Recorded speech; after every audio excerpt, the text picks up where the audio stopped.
Hello students, welcome to Sanger Conceptual Classes. Today our topic of discussion is height and distance. Height and distance में 4 terms जो कि बहुत important है. ये 4 term कौन कौन से हैं? Horizontal line, line of site, angle of elevation, angle of depression. चलिए सबसे पहले इन 4 टर्म्स को समझते हैं.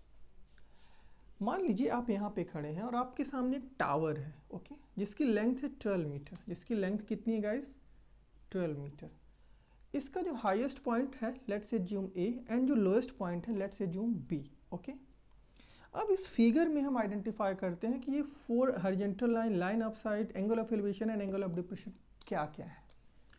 So let's focus horizontal line. Okay, अब आप अपनी आँख से आप अपनी आइज़ का जो आप ये पॉइंट, जैसे आप यहाँ पे खड़े हो तो ऑब्वियस सी बात है आपकी आँख यहाँ पे है ना, तो उस आइज़ के पॉइंट से एक स्ट्रेट लाइन ड्रॉ कर दीजिए उस टावर की ओर. ओके, सो जो भी वो स्ट्रेट लाइन बनेगी उसको हम क्या बोलते हैं? Horizontal line.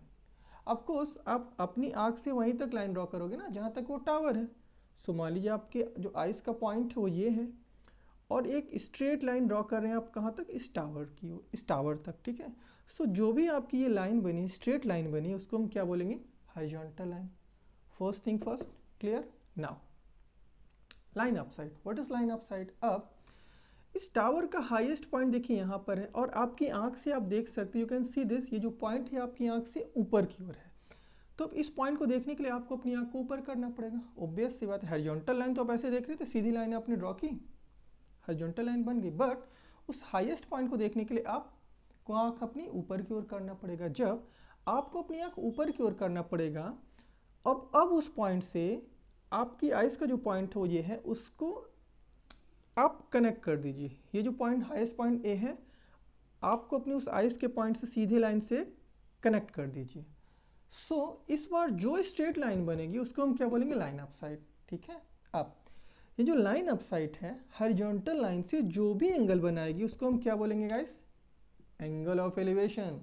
Now at the same time इस टावर का लोएस्ट पॉइंट क्या है गाइस? ये देखिए बी है. ऑफ कोर्स ये आपकी आंख के नीचे है. तो वंस अगेन आपको क्या करना है गाइस? ये जो आपका आइस का पॉइंट है, वंस अगेन ये जो टावर का जो लोएस्ट पॉइंट है उससे आप कनेक्ट कर दीजिए. ओके, कनेक्ट कर दीजिए तो वंस अगेन इस वाला लाइन ऑफ साइट हमारी ये होगी. वंस अगेन ये line of sight once again horizontal line से जो एंगल बनाएगी उसको हम क्या बोलेंगे? Angle of depression. I hope आपको समझ में आ गया होगा गाइस. सो इनफैक्ट इन 4 टर्म्स का यूज हाइट एंड डिस्टेंस के हर क्वेश्चन में होता है, इन एवरी क्वेश्चन. सो इन 4 टर्म्स को मैं एक बार फिर से रिवाइज करा देता हूँ गाइस. सो चलिए इसी कॉन्सेप्ट को एक बार फिर से मैं डिकोड करता हूँ. मान लीजिए आपके सामने कोई बिल्डिंग है, फॉर एग्जांपल ये टावर है. तो आपको करना क्या है? अपनी आँख से एक सीधी लाइन ड्रॉ कर देनी है उस टावर की ओर, तो वो क्या कही जाएगी?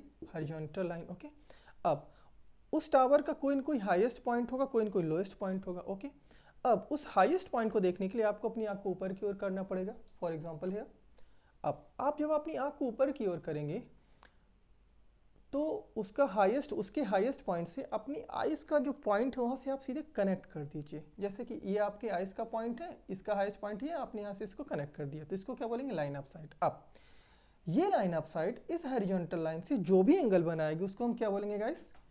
Angle of elevation. Now at the same time ये जो टावर है इसका लोएस्ट पॉइंट ये है. अब इस लोएस्ट पॉइंट को देखने के लिए आपको अपनी आइज़ को नीचे करना होगा. अब आप अपनी आइज़ को नीचे करेंगे ये, और यहाँ से एक स्ट्रेट लाइन के थ्रू कनेक्ट कर दीजिए. वंस अगेन इस लाइन को हम क्या बोलेंगे? जो स्ट्रेट लाइन है उसको हम क्या बोलेंगे? Line of site. अब ये लाइन ऑफ साइट इस हॉरिजॉन्टल लाइन से जो भी एंगल बनाएगी उसको हम क्या बोलेंगे guys? Angle of depression. That's all. बस यही कॉन्सेप्ट है. यदि आप इस कॉन्सेप्ट को अच्छे से समझ सकते हो या समझ गए हो गाइस, तो आपके लिए हाइट एंड डिस्टेंस का डिफ़िकल्ट से डिफ़िकल्ट क्वेश्चन भी बहुत आसान लगेगा. आई होप मेरे द्वारा समझाया गया ये कॉन्सेप्ट आपको समझ में आया है. यदि ये कॉन्सेप्ट आपको समझ में आया है तो प्लीज़ मेरे चैनल को लाइक एंड सब्सक्राइब करिए. Thank you so much.